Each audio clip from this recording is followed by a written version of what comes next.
नमस्कार। News room में आप सभी का स्वागत है। पाकिस्तान में आई हालिया भीषण बाढ़ ने एक बार फिर यह प्रश्न खड़ा कर दिया है कि आपदा की स्थिति में देशों का रवैया क्या होना चाहिए, सहयोग का या आरोप प्रत्यारोप का। कुछ पाकिस्तानी अधिकारियों और जनमत ने जल्दीबाजी में यह मान लिया कि भारत द्वारा बांधों से पानी छोड़े जाने के कारण ही विनाशकारी हालात बने, किंतु विशेषज्ञों की राय बिल्कुल अलग तस्वीर पेश करती है।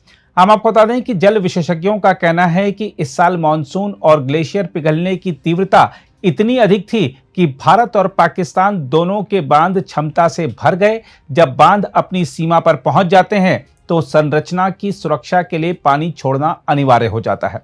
यह प्राकृतिक प्रक्रिया है, न कि किसी देश की जानबूझकर की गई कार्रवाई। भारत ने पाकिस्तान को सतलुज नदी में संभावित बाढ़ की ऊंची आशंका को लेकर आगाह भी किया था। उत्तरी राज्यों में लगातार बारिश के कारण प्रमुख बांधों से अतिरिक्त पानी छोड़ना पड़ा, जिसकी सूचना नई दिल्ली ने मानवीय आधार पर पाकिस्तान सरकार तक पहुंचाई थी।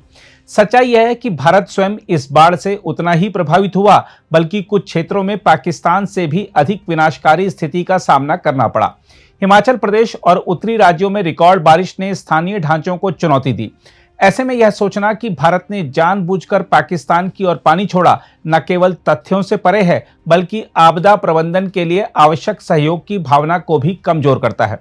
जहां तक विशेषज्ञों की प्रतिक्रिया की बात है तो आपको बता दें कि उन्होंने स्पष्ट किया है कि ऐसा कोई प्रमाण नहीं है कि पाकिस्तान में बाढ़ भारत की ओर से जानबूझकर की गई कार्रवाई थी। देखा जाए तो मध्य अगस्त से पूरे उत्तर पश्चिम भारत और पाकिस्तान के पंजाब प्रांत में मूसलाधार वर्षा हो रही है, जिसके कारण लगभग सभी नदियां और उनकी सहायक नदियां खतरे के स्तर से ऊपर बह रही हैं। पंजाब प्रांतीय सरकार ने पिछले हफ्ते कहा था कि अभूतपूर्व मानसून बारिश और भारत की ओर से छोड़े गए अतिरिक्त पानी के कारण 3 पूर्वी नदियों सतलुज, रावी और चिनाब का जलस्तर बढ़ गया। पाकिस्तानी मीडिया रिपोर्टों में कहा गया है कि जल विशेषज्ञ डॉक्टर हसन एफ खान, जो कि टफ्ट्स यूनिवर्सिटी के अर्बन वाटर एक्सपर्ट हैं, उन्होंने बताया है हर बांध में 2 मुख्य प्रणाली होती हैं, रेगुलर रिलीज गेट्स और स्पिलवे। नियमित गेट्स का उपयोग कृषि जैसे जल आपूर्ति की जरूरतों के लिए होता है, जिसे सामान्य रिलीज माना जाता है। लेकिन जब बांध अपनी अधिकतम क्षमता तक भर जाता है तो ढांचे को नुकसान के जोखिम के कारण पानी को रोका नहीं जा सकता।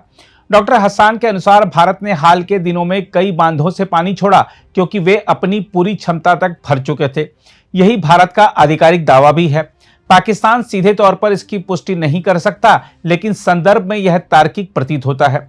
इस तरह के रिलीज असामान्य नहीं है। उन्होंने बताया कि इस साल की बाढ़ में अत्यधिक वर्षा और मौसम दोनों की भूमिका रही। भारत ने विशेषकर हिमाचल प्रदेश में रिकॉर्ड तोड़ बारिश देखी, जिससे नदियों में भारी जल प्रवाह आया। भारत को सतलुज और रावी में पानी छोड़ने के लिए विवश होना पड़ा। एक प्रश्न के उत्तर में डॉक्टर हसन ने दोहराया कि ऐसा कोई सबूत नहीं है कि भारत ने जानबूझकर पाकिस्तान को नुकसान पहुंचाने के लिए पानी छोड़ा। उन्होंने कहा अटकलें लगाई जा सकती हैं, लेकिन अब तक कभी भी जानबूझकर की गई कार्रवाई का प्रमाण नहीं मिला। वहीं मोहम्मद उमर करीम, जो कि सीनियर रिसर्चर और जल संसाधन विशेषज्ञ हैं, उन्होंने क्षेत्र की प्राकृतिक जल प्रणाली की व्याख्या करते हुए कहा, हमारे क्षेत्र में सर्दियों में पानी बर्फ और ग्लेशियर के रूप में जम जाता है और गर्मियों में पिघलता है। जब यह मानसून की बारिश के साथ मिल जाता है तो नदी प्रवाह बढ़ जाता है। ग्लेशियर पिघलने से मात्रा और बढ़ जाती है। स्पिलवे केवल तब खोले जाते हैं जब बांध भर जाते हैं। साल के बाकी समय पानी पीने और सिंचाई के लिए नहरों के जरिए निकाला जाता है। इस बार भारतीय बांध भर चुके थे, जिसके कारण पूर्वी नदियों में बाढ़ आई। इसके अलावा पर्यावरण वकील अहमद रफाए आलम ने कहा कि दोनों देशों के बांधों का ढांचा लगभग एक जैसा है। उन्होंने कहा कि भारत के पास झेलम, व्यास और रावी पर प्रमुख बांध हैं, जबकि पाकिस्तान के पास मगला और तरबेला बांध हैं। दोनों देश मानसून और ग्लेशियर का पानी शीतकालीन फसलों के लिए जमा करते हैं और दोनों के बांध अमेरिकी कंपनियों ने बनाए हैं। उनके डिजाइन और संचालन लगभग समान हैं, लेकिन इस साल स्थिति गंभीर हो गई। उन्होंने कहा कि ब्यास पर पोंग डैम, हिमाचल प्रदेश के पास सतलुज पर भाखड़ा डैम और रावी पर माधोपुर हेडवर्क्स 23 से 25 अगस्त के बीच खतरनाक स्तर पर पहुंच गए। संरचना को सुरक्षित रखने के लिए भारत ने स्पिलवे खोले। अहमद रफाए आलम ने इसे नियंत्रित रिलीज बताया है। साथ ही डॉक्टर दानिश मुस्तफा, जो कि किंग्स कॉलेज लंदन के प्रोफेसर हैं वाटर रिसोर्स ज्योग्राफी के, उन्होंने कहा है कि जब बांध की सुरक्षित क्षमता पार हो जाती है तभी पानी छोड़ा जाता है। कोई भी ढांचा मानसूनी पानी के चरम प्रवाह को रोक नहीं सकता। ज्यादा बारिश का मतलब है ज्यादा पानी, यह उतना ही सरल है।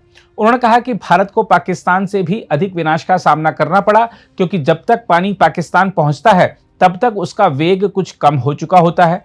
विशेषज्ञों ने यह भी स्पष्ट किया कि मुख्य बाढ़ का पानी सीधे भारत से पाकिस्तान में नहीं आता, वह पहले कई भारतीय कस्बों और गांवों से होकर लगभग 100-150 किलोमीटर की यात्रा करने के बाद सीमा पार करता है।